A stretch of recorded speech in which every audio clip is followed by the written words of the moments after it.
gastric GERD, anxiety. Kenapa saya ni tak tahan panas? Saya sampai tak boleh buat kerja kena panas langsung. Kenapa ya? Kenapa?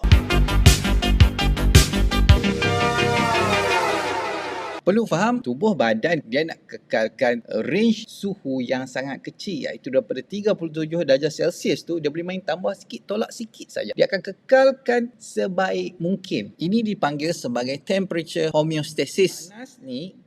Panas, haba adalah stres kepada tubuh badan. Bila badan detect ada peningkatan suhu dekat luar, dia akan bagi isyarat pada hypothalamus. Hypothalamus ni terletak dekat tengah otak kita ni. Bentuk dia kecil saja. Hypothalamus dia akan membebaskan corticotropin release hormone atau dipanggil CRH yang kemudian memberi signal kepada kelenjar pituitari. Kelenjar pituitari yang ni dia terletak bawah kita punya hypothalamus untuk membebaskan adrenocorticotropic hormone atau digelar sebagai ACTH. ACTH ni akan pergi kepada kelenjar adrenal yang mana terletak di atas buah pinggang kita untuk membebaskan kortisol untuk facilitate proses metabolism yang terlibat seperti meningkatkan kadar degupan jantung, membesarkan saluran darah terutama bahagian kulit dan proses meruapkan peluh supaya tubuh badan kekal sejuk. Kortisol akan menggunakan simpanan glycogen pada otot dan juga hati untuk menghasilkan tenaga untuk proses metabolism tersebut. Tetapi dekat sini yang paling penting, untuk orang yang mengalami masalah gastric GERD anxiety, dia kurang simpanan glycogen. Dan ini mengapa bila cuaca panas, dia akan trigger simptom. Saya jelaskan lebih lanjut lagi.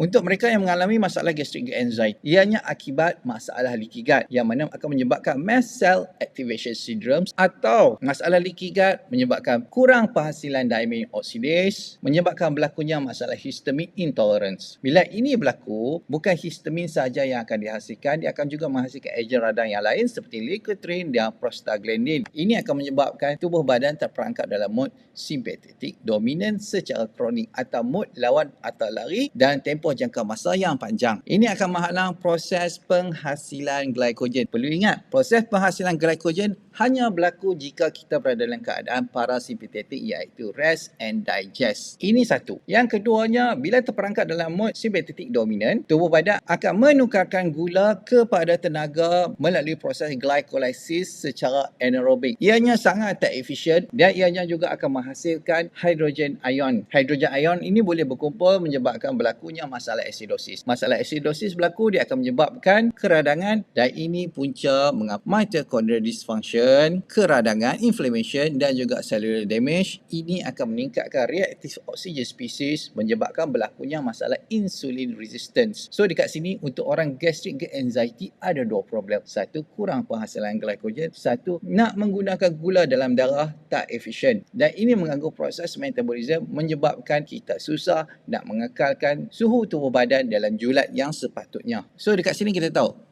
glycogen tak boleh guna. Gula dalam darah yang sedia ada tak boleh guna. Apa yang tinggal untuk dijadikan sebagai sumber tenaga? Otot yang sedia ada lah. Untuk menggunakan otot sebagai sumber tenaga, dia perlu melalui proses gluconeogenesis. Gluconeogenesis ini adalah penguraian otot kepada asid amino. Asid amino akan bawa kepada hati. Hati akan transform pada glukos dan baru boleh mulakan proses glycolysis untuk tukar glukos ni kepada ATP, tenaga lah. Dan perlu tahu proses ini memerlukan adrenalin. Bila kita trigger adrenalin dalam konteks ini, dia akan trigger secondary histamine release, akan menyebabkan simptom berlaku. Ketak dada, trigger anxiety dan juga trigger kembung bila kita terdedah dengan suhu panas. Jadi apa nak buat kalau jadi macam ni? Mudah saja, kita buat yang paling asas dulu. Asasnya adalah kita kurangkan masalah leaky gut dahulu dengan mengamal HOW5+, dan seterusnya kita mengurangkan masalah histamine intolerance dengan praktis diet MBB. Combination pengurangan masalah leaky gut, kurangnya masalah histamine intolerance